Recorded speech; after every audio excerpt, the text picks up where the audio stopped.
For everything there is a season and a time for every matter under heaven.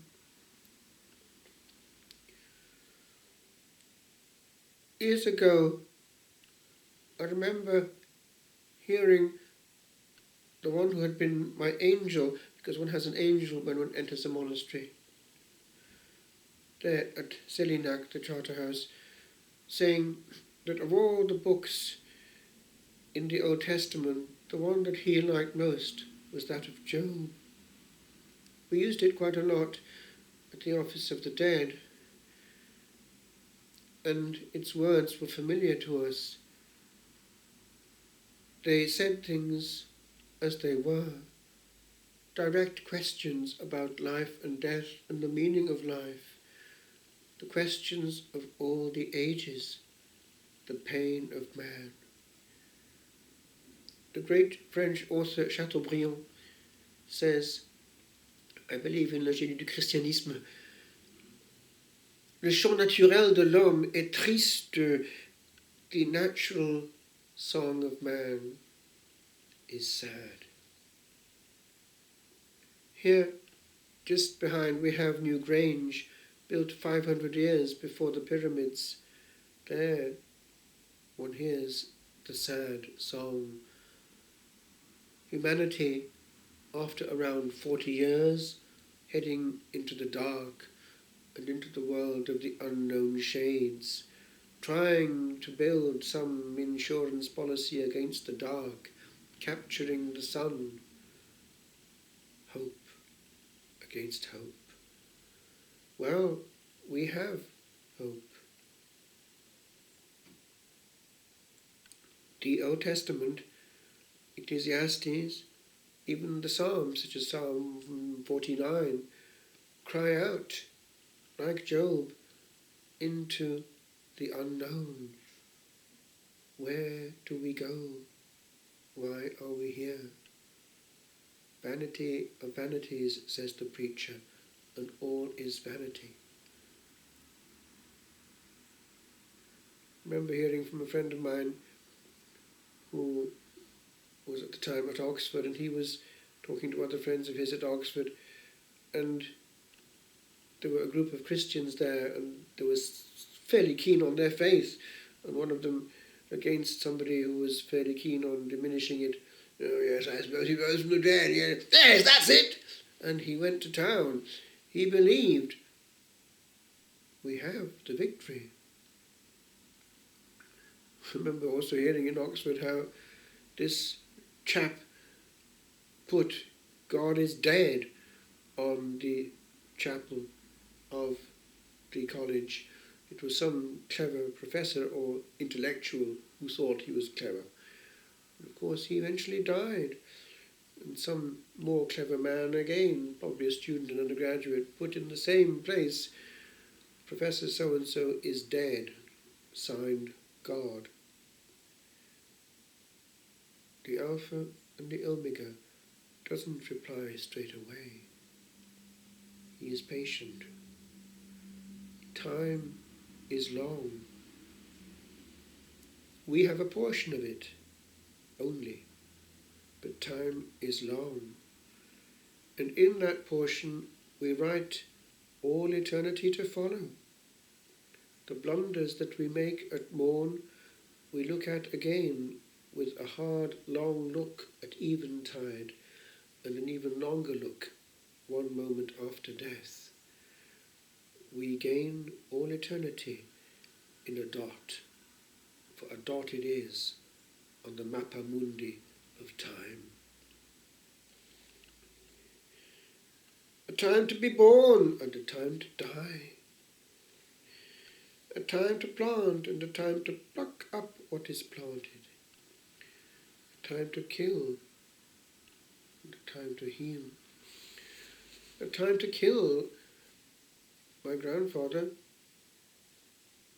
was of the age of military service in the war, the first war, the Great War as it was called. His brother went to the trenches and didn't come back. He himself had to make munitions because he had a slight defect in one eye and they couldn't take him for the Marines, but he survived. Many who went had a short life, and it seemed that they had to kill before they were killed. And yet they went from Wales prepared by the great revival just a few years before, and much prayer happened. Indeed, I doubt whether there were any atheists in the trenches. We have evidence that actually things were seen. Angels were seen over on the clouds. Of course, heaven is concerned in the killing fields because the souls are immortal and eternity is long. There was one Welsh soldier, about 22 years of age, when he was being briefed, like the others, by the officer on how to behave once they were out over the top. Now remember, he's your enemy. Have no mercy. And he calmly dared to say, but how can he be my enemy when I never saw his face? What did you say? He was put against the wheel of a cannon and shot. He went not having fired bullets at others, but having fired into the air a word of mercy in a place where that was not always the most abundant commodity available. He, in his own way, at 22, conquered heaven with a word. Words are not just a flout whose watches, a breath of air. They have a long history, and we hear them for a long time on the other side. Our words are heard and come back to us.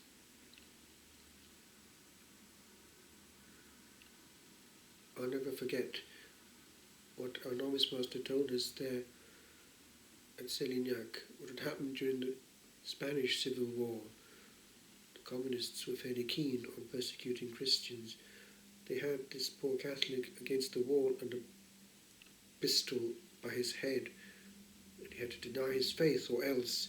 And he had a moment of weakness, and he went along with what they wanted.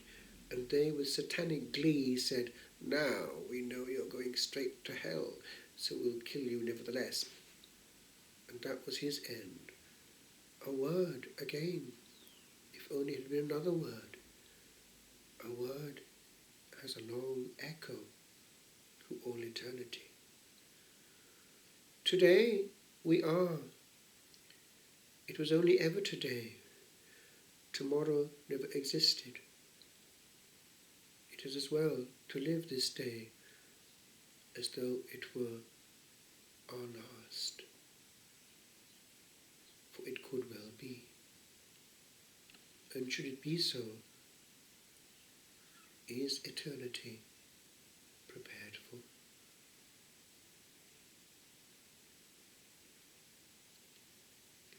This morning I was thinking about all this, and I quietly wrote this meditation on the great book of Ecclesiastes, which this week we're reading in church.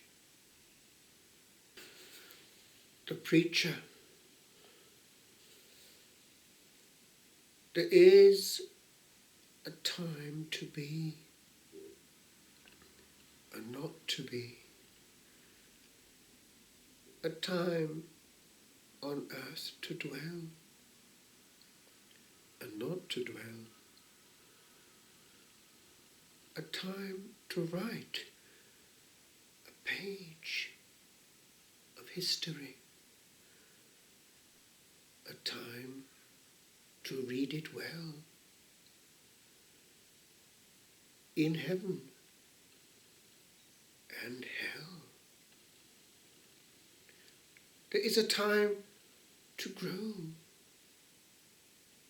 time to grow old, to blunder and to bask neath morn's fair sun, to wonder and to ask what stories told at eventide, when merriment is done. There is, I say, a day of reckoning, when time there is no more, when no more hours or moments long a careless song may sing, but only hear the echoes of time's powers. For time has power to be, though it be not